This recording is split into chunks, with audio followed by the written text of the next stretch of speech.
I'm Paul Fletcher. I'm the Chief Operating Officer of Achieve More Scotland. We are a national children and young persons charity operating in Scotland that mainly delivers in areas which feature in the 5 to 10% most deprived communities across Scotland. These communities all disproportionately lie within West Central Scotland and in around the Greater Glasgow area.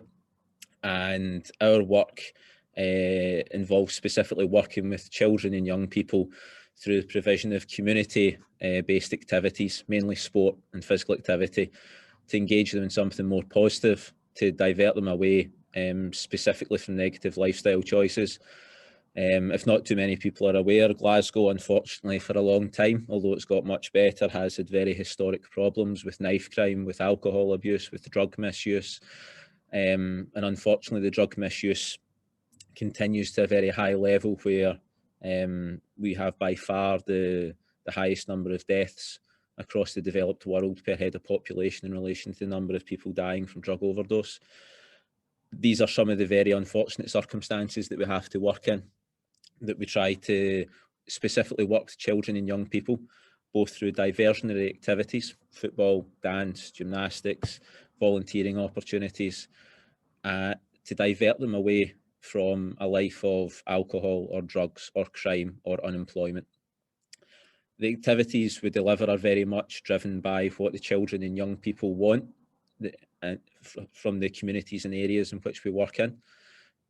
There's a few key aspects to this, and I will now put up and share my screen. So guys, this presentation is very much just based upon pictures, and it was just to let you see firsthand, as the expression goes, a picture is worth 1,000 words. And I thought showing some of the pictures of the activities we deliver across Glasgow and Scotland shows better what we do as an organisation and the groups of young people we work with.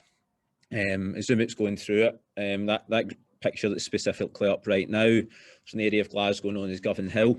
It's specifically, as Maggie and others will know, it's an area which is the most densely migrant populated area within the whole country, where over 90% of the people living in the area are foreign born or second generation migrants.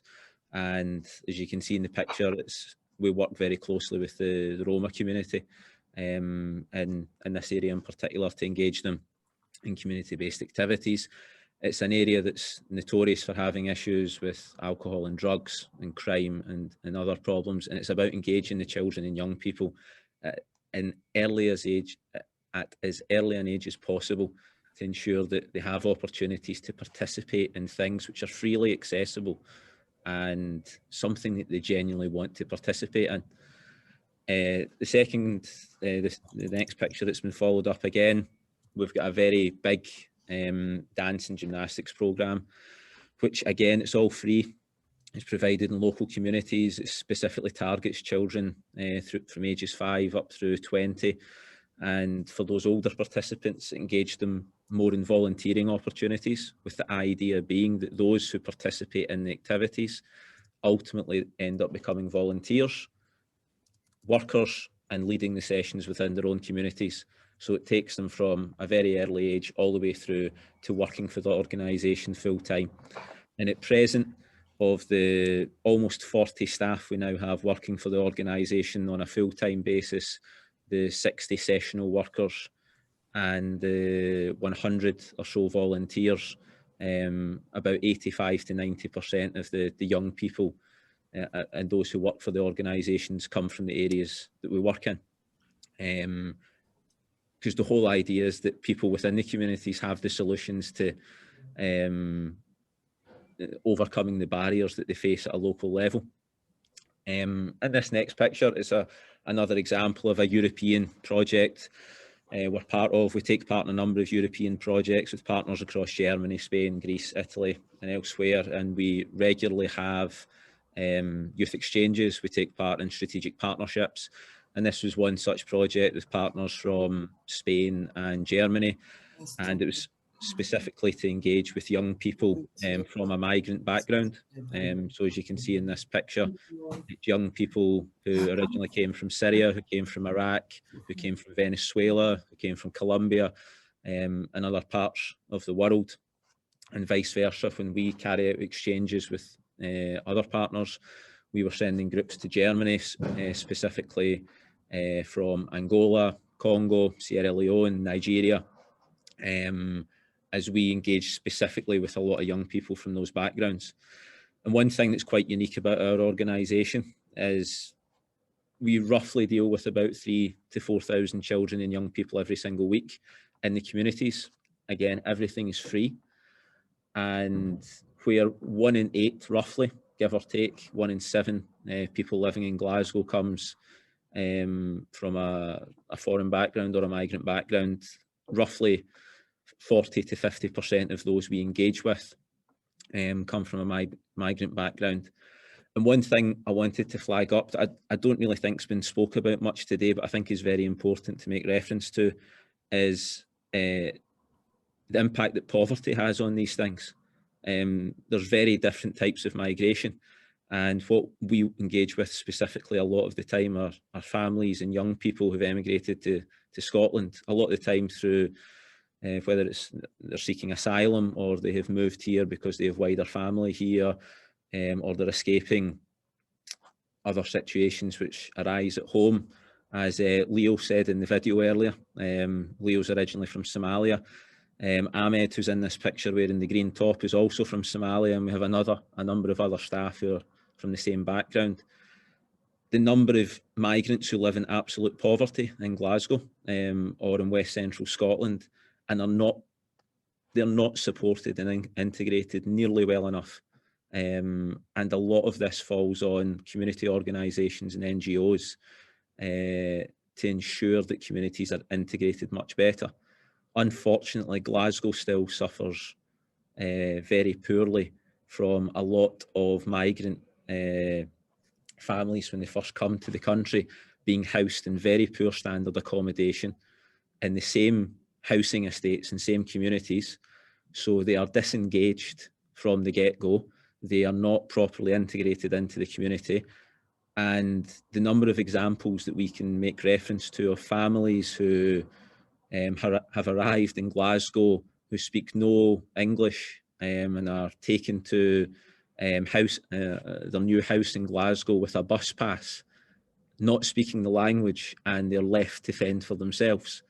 It is shocking, and a lot more needs to be done to deal with this. And it's through community organisations like ourselves and others, where race, creed, religion, gender, nothing matters. Everyone is part of the same organisation. Everyone participates. Everyone has fun. And those are the most important factors for us. Everything has to be free. Everything has to be locally delivered. And you're delivering specifically what the children and young people want. As this next picture shows, this is us just engaging with local councillors, MPs and MSPs in relation to the work that we do. It was an awards night we had in Glasgow city centre to reward a lot of the young volunteers that we work with for their fantastic work. And if we go to the next picture, Umit. This is just another example of on a typical Friday evening, before COVID, it has to be said, because we're still not up and running again properly. Pre-COVID, on a typical Friday evening in Glasgow, we would have 250 to 350 teenage boys, as pictured in the photo on your screen, taking part in free football across the city. They're given their strips, they're picked up, they're given boots if they need them. Everything is free. And the whole idea is bringing communities together.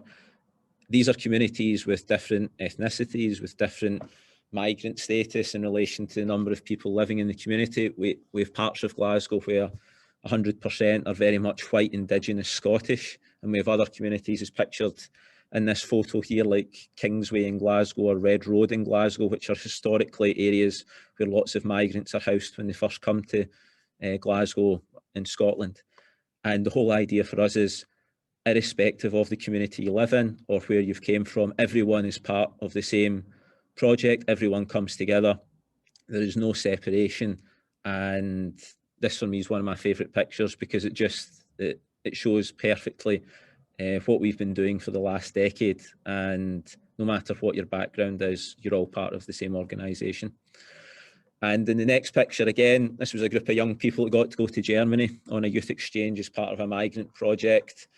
Young people have came from different backgrounds from Africa, Eastern Europe, the Middle East, got to go to Germany for 2 weeks as part of an 80 young person camp to discuss their experiences of coming to Scotland and how massively they varied from having family here to not having family here to escaping persecution and everything else that goes with it.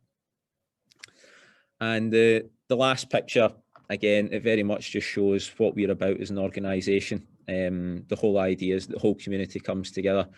And on this particular day, as is represented in the picture, there was 57 different nationalities there of children and young people represented at a holiday camp in Glasgow. And that is very typical of the work that we've been doing for a decade.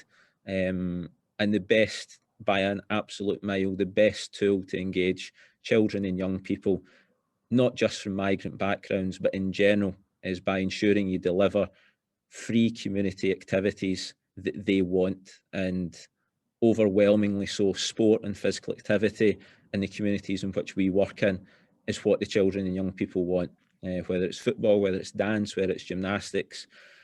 There are other sports as well, but anyone who knows Glasgow knows that Glasgow's obsession with football is very large. So football always goes down very well. And I think it's already been said today, but sport and physical activity, or if it's arts and culture, it's a universal language. Even if you can't communicate directly with one another through your native language, you can communicate with one another through participating in an activity. And if you go to our sessions across Glasgow on any given night of the week, we have staff from Congo, Somalia, Iran, Sierra Leone, Angola, Iraq, Poland, Nigeria, as well as from all across Scotland. And within these sessions, you will have 4 or 5 languages typically being spoke. The whole idea of our sessions is that people can engage from as soon as they arrive in the country, and we will have staff, volunteers, sessional workers, or other young people there who can speak to them in their native language as well, so that just by the sheer fact that they can't engage with someone in their own language, they still can participate, they still can make friends, they still can have fun. Any questions that anyone has in relation to the next session, please don't hesitate to ask. Thank you very much.